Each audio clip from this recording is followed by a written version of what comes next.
Welcome to Still Finished. I'm Bible teacher Rick White, and today our message is called Get Some Rest. Now, I don't know if you've seen the movie Speed. In it, Sandra Bullock is a bus driver, and a psychopath, Dennis Hopper, has put a bomb on her bus. And once she goes over a certain speed, the bomb is activated. Then, once it's activated, the bomb will explode if she goes under that speed. You know, that's how many people view Christianity. Many think we must maintain a certain level of devotion, obedience, holiness, and if we don't, the bomb will explode and we'll be rejected by God and go to hell. Today, we're going to debunk that bad theology. In Matthew chapter 11, verses 28 to 30, it says this.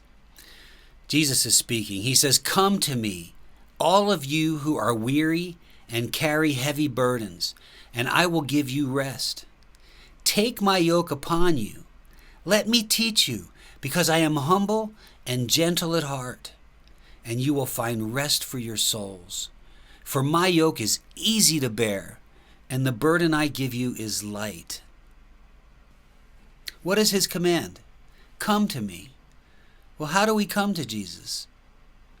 There's a great hymn that tells us how to come to Jesus. You know, I used to be a worship leader and we did contemporary rock and roll stuff, but we did the hymns as well. And this hymn says the following: "Just as I am, without one plea, but that thy blood was shed for me, and that thou bidst me come to thee, O Lamb of God, I come."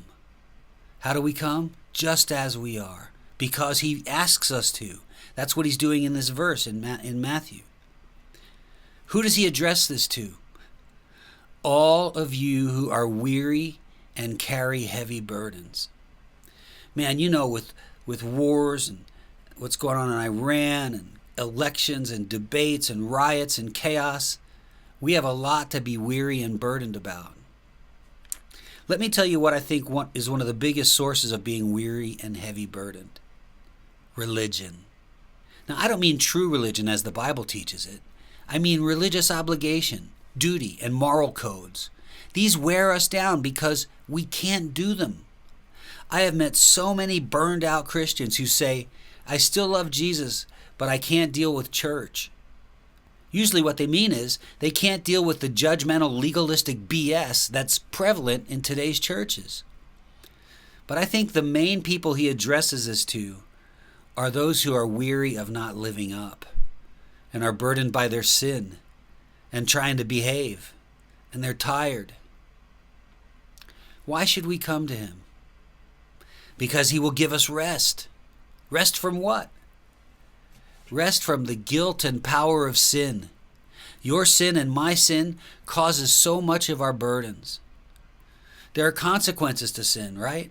But Jesus obeyed the law perfectly and therefore removed the burden that the law puts on our shoulders. Do you think Sandra Bullock's character was feeling at rest while driving that bus, knowing that if she messed up, everyone, including her, would be killed? No, she wasn't at rest. She had death hanging over her head if she didn't do exactly as she was told. Do you feel that way? Whether you're a Christian or not, I still ask, do you feel that way? Verse 29 says, "Take my yoke upon you. Let me teach you, because I am humble and gentle at heart, and you will find rest for your souls." Let's talk about yokes for a second. Yokes are used to join two animals together. They go around the necks of both animals, and then the force of both animals can be used to pull something, a burden. They were heavy on the animal. They hurt the neck. And they meant that those animals were in for a big burden, pulling something very heavy. Here, Jesus says that we should take his yoke. But first, we need to take off the yoke of legalistic religion. It's painful on our necks, and the burden we pull with it is the entire weight of the law. That's not an easy yoke, and that's not a light burden. He says, "Let me teach you, for I am humble and gentle at heart, and you will find rest for your souls." I'll tell you something I'm not. Humble and gentle at heart. but I want to be. And coming to Jesus is the way, so that he can teach me. And I come to him through prayer and his word and fellowship with other Christians. But thank God that Jesus is humble and gentle at heart. And thank God that Jesus offers us rest if we'll come to him. Verse 30 says, "For my yoke is easy to bear, and the burden I give you is light." Pay attention to the words Jesus used here. Easy and light.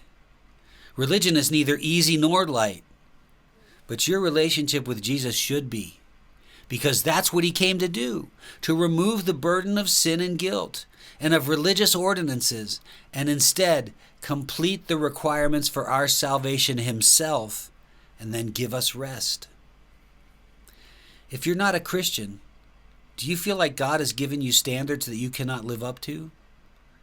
Are you becoming more and more successful and less happy? Come to Jesus. He will give you rest. And if you are a Christian, I have some questions for you. Are you tired? Are you burdened with religious duty? Are you burdened with your besetting sin? Do you feel like he's far away? He's not. What happened to your joy? What happened to that smile that used to be on your face? Where did it go? Listen, I know we're in troubled times, but so were they when Jesus said these things.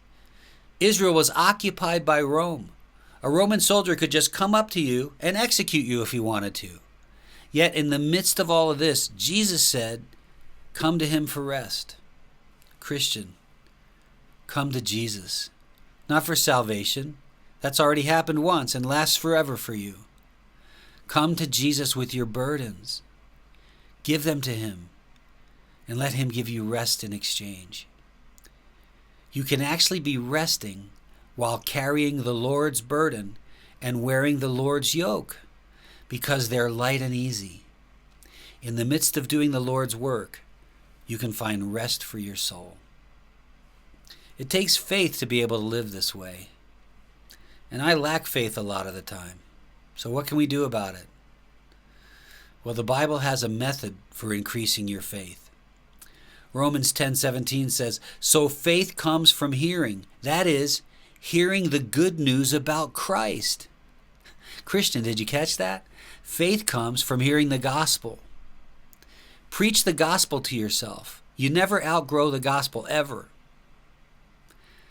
I'm guessing that after Keanu rescued Sandra Bullock from that harrowing experience of trying to keep herself and others alive by obeying a rule, I'll bet she had the deepest sense of gratitude, rest, and relief. She appreciated life. I'm guessing the trees looked greener, the sky looked bluer. Why? Because she had been rescued. And so have you, if you will just come to Jesus. Thank you for tuning in today. Please like and subscribe, and I'll see you on the next episode of Still Finished.